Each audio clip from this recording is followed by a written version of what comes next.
Ad Factory. J. Walter Thompson. This time on Ad Factory, the biggest department store in America makes a holiday special about finding out the truth about Santa. A razor blade commercial uses nuts and bolts to explain how to get hair off your stuff. An ostrich-riding marketing team chases people to keep them from revealing the flavor of a new mystery gum. Kotex proves that men are terrified of buying tampons. And Stouffer's tries to get the family together for dinner. J. Walter Thompson is the biggest advertising agency in the U.S. and the fourth biggest agency in the world. JWT is a global communications organization. We're one of the oldest communications organizations on the planet.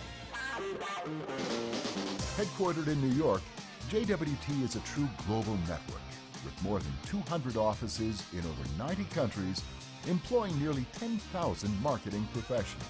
They produced the first ever TV commercial in 1939 and have since then consistently ranked among the top agency networks in the world with leading creativity and cutting-edge work performance. 145 years old, and that legacy is something that we're very proud of, and it's also something that makes it more challenging to change to fit in with modern communications.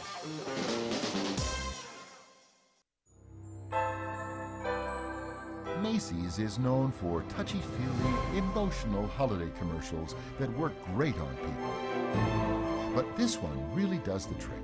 JWT brings back an editorial about a little girl in her quest to find out the truth about Santa, and ends up producing an animated holiday special based on the famous "Yes, Virginia, there is a Santa Claus."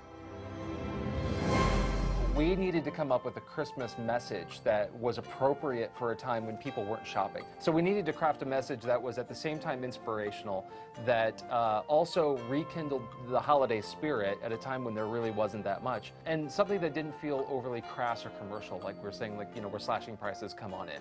And that's when we came up with this idea, believe. And this campaign was literally, we just asked America to believe in Santa Claus again, to believe in something as ridiculous as Santa Claus. And that believing in Santa means that you believe in faith and wonder and imagination and all the things that make Christmas great. We actually asked people to write a letter to Santa Claus to prove that they believed, and we collected more than 1 million letters. The campaign was a great success, and Macy's actually asked, now how are we going to top it next year? The story of this little girl who went on a quest to find the truth about Santa Claus is such a great story. Why don't we turn that into a holiday special? It was really important to us that we make it classic and not try to do some of the, things that people do nowadays. They try too hard to appeal to the cool nature in kids or this or that. And we went back to classic storytelling. Stories that people cherished from their childhood. She needed to find out the truth. She was struggling with it. You felt her passion throughout the show. When you're a department store, there's no more important season than Christmas. Everything comes down to Christmas. So the advertising that you do during that season makes or breaks the department store for the year.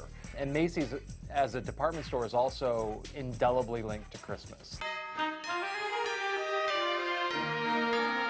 In America, there's a very, very famous expression, "Yes, Virginia, there is a Santa Claus." That expression comes from an editorial that was written in 1897 by a man named Francis Church, who received a letter in the mail one day from this little girl that said, "Dear editor, my friends say there's no such thing as Santa Claus. Please tell me the truth. Is there a Santa Claus?"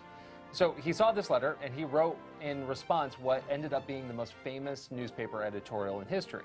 And he wrote, "Yes, Virginia, there is a Santa Claus. He exists as certainly as love and devotion exist." Fast forward 100 years, that phrase is incredibly famous, and that editorial in just a few paragraphs sums up everything we were trying to say with Believe. When we created the campaign, we actually used that editorial. From that seed, we realized that there was so much more that we can do than just traditional advertising.